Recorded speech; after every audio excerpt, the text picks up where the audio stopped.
This is something that we do every single day. Yeah, more like twice a week. Actually, it's more like just on special occasions these days. What did you think we were talking about? It's fragrance. Huge thank you to Scentbird for sponsoring today's video. Is that the fragrance subscription service that you could shop from over 600 brands? That's the one. And you get to pick what you are getting that month, so there's no surprises.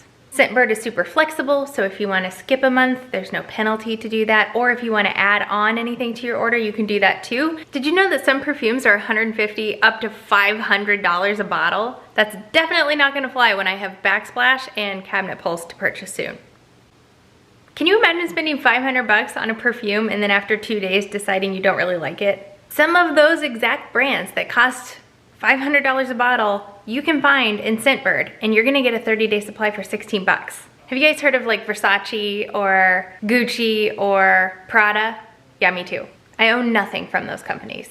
But I will soon, because those are the types of brands that Scentbird works with. They also have some like really cool indie brands that are also very pricey if you buy a whole bottle. If you get overwhelmed by lots of choices, you can take a quiz on their website and they'll help guide you to what scent you like the best. 2 new scents that are coming out are the Anna Sui Sky. It's a new one that just came out this year. So I've added that to my queue for next month. And then the Valmont Palazzo Fizzy Mint is another one that sounds amazing. The first scent that I got is Anna Sui's Fantasia. And when you first smell it, it smells very fruity and fresh. And then it has like this very sophisticated cedar that comes out at the end. I don't know how they do it. But it smells amazing. I love it. The next one I have is Burberry or Burberry. Obviously, I'm very well versed on very expensive brands because I don't even know how to pronounce Burberry. This one's my favorite. It actually reminds me, and not in a bad way, it reminds me of the perfume that my grandmother wore. And so this is something I would like to wear if we went out for a fancy French dinner with some really full-bodied wine. Yeah, it's got like the rose and lemon, really pleasant. Which one do you like best on me?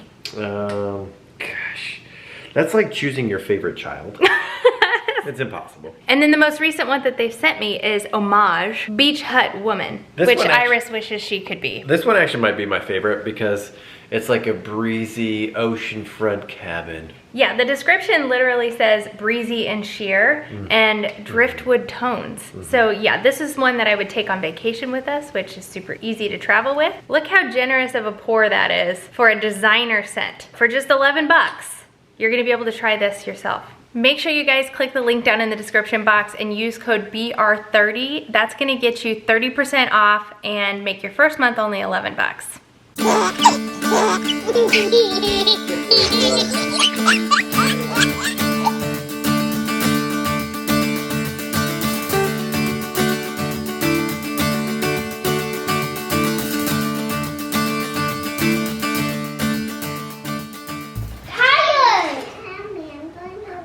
You sure got some beautiful flowers today, honey. I did. What are the flowers for? My last day at the office that I've been at on Mondays for the past 3 years. Since we've lived here.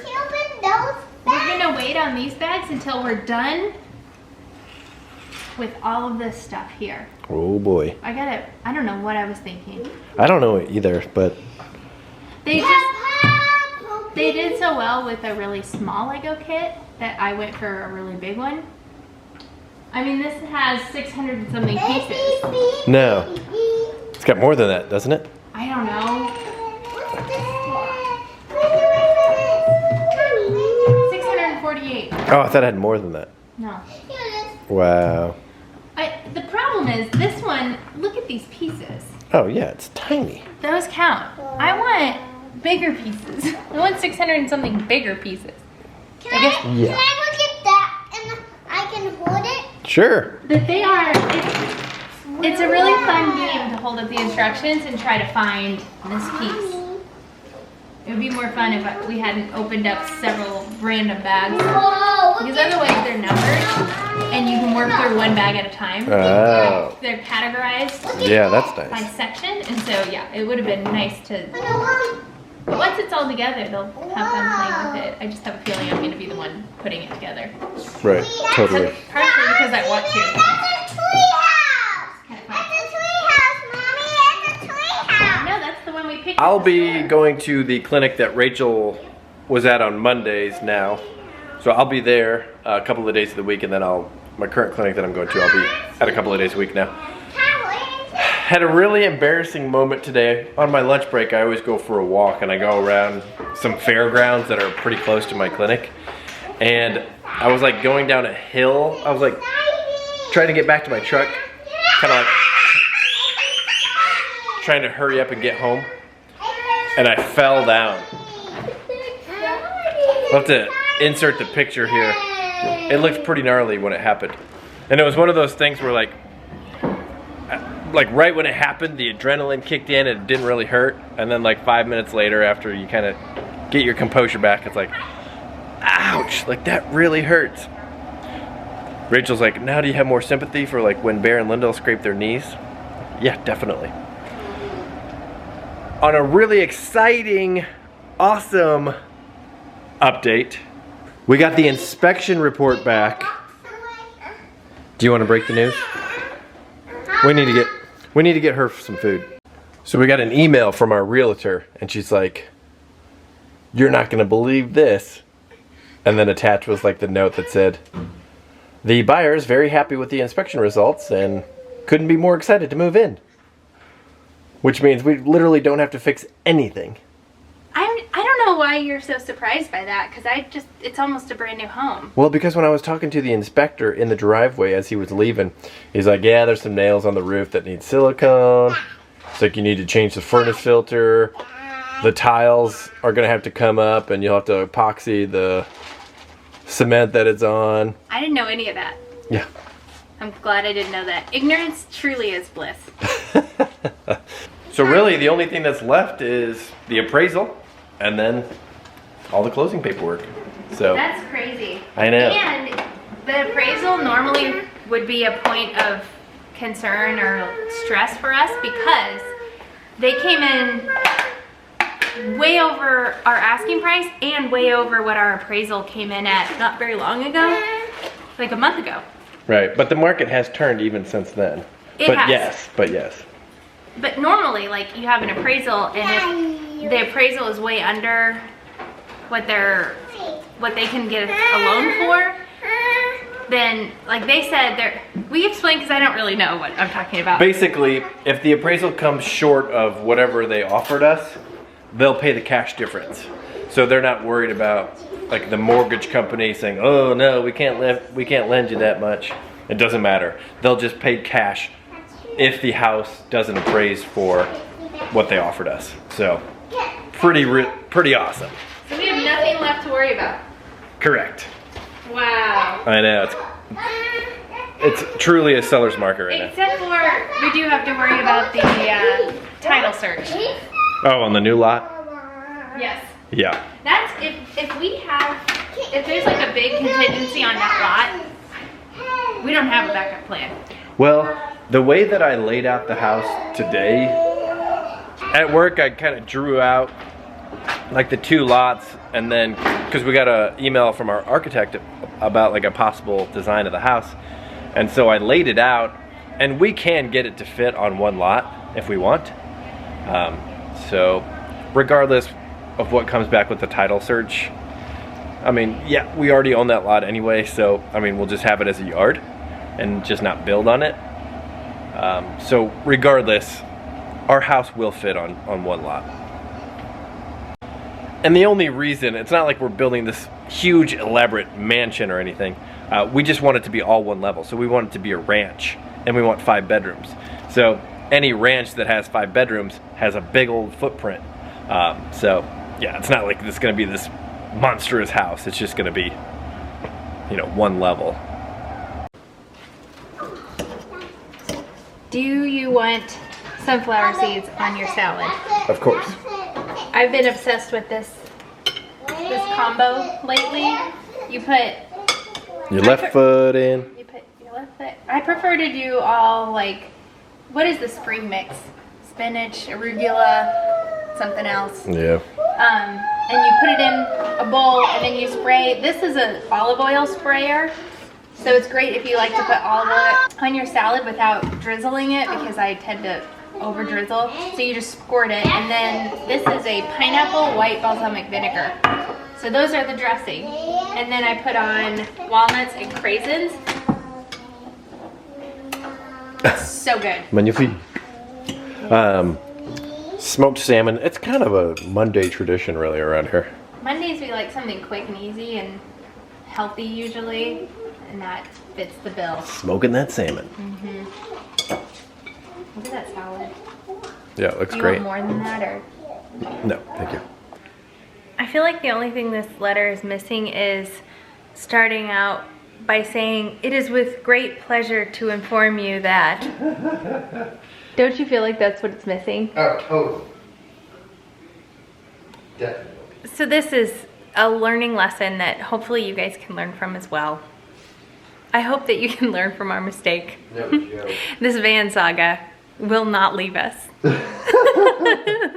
Can you explain? Because once again, I have no idea what's going on Hold here. on, honey. I was depositing our $2 refund from Wayfair. That did soften the blow Yes. a little. Uh-huh.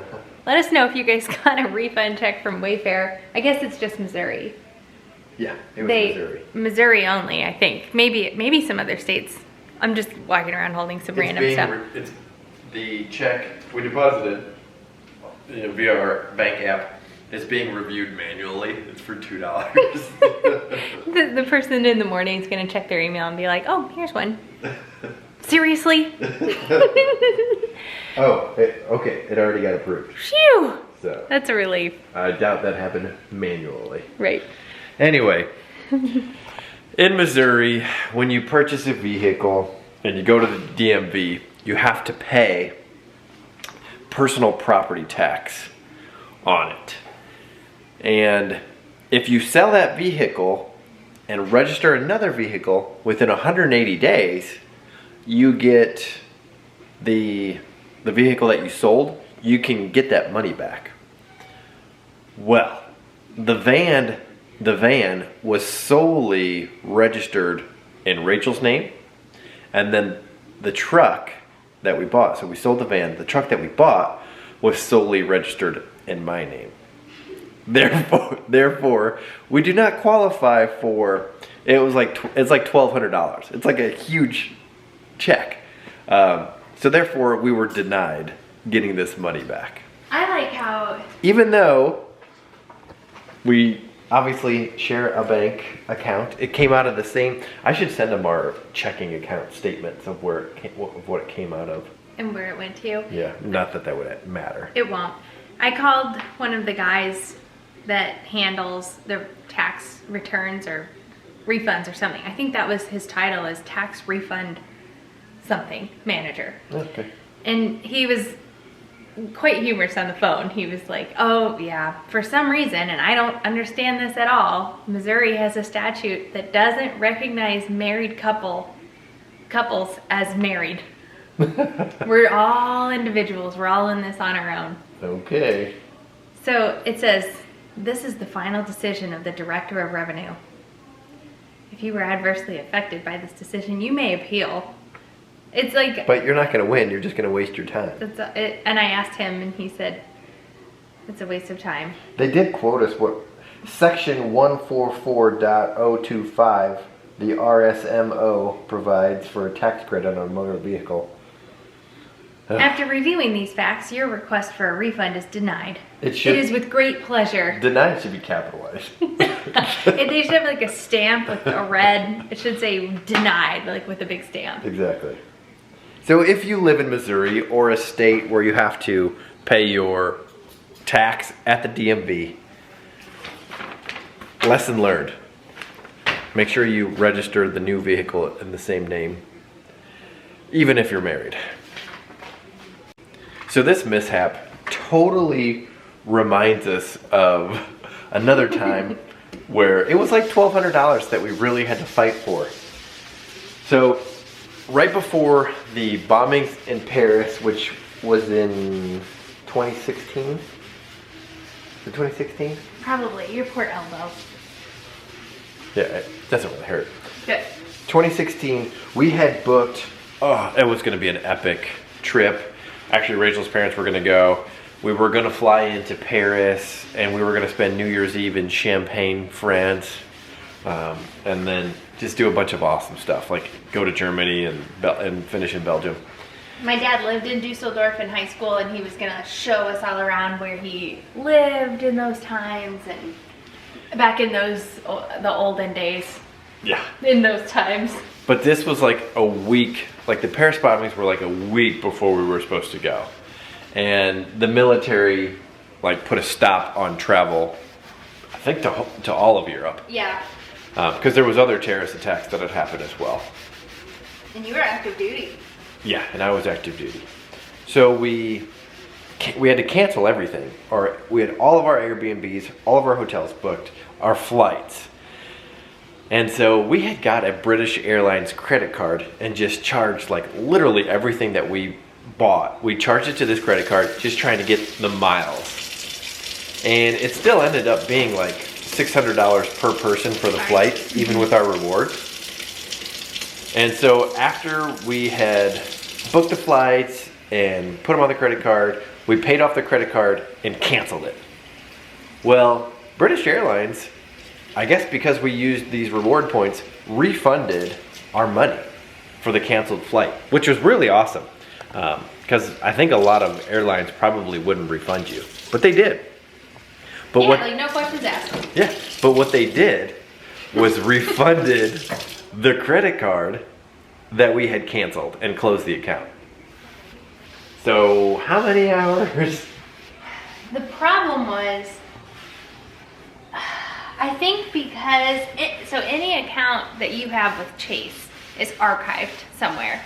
And I think the issue, so there shouldn't have been a problem at all because they could have recovered our account number and just like reactivated it or something. But the problem was it had been open for such a short amount of time that it wasn't archived, and we didn't have the card. We literally did not have a statement except for the last 4 numbers that were on the card, and everything else was like asterisked out. So we couldn't even access this account that they had credited $1,200 to or whatever. Right. So it was just a wild goose chase where British Airways was like, you need to talk to Chase.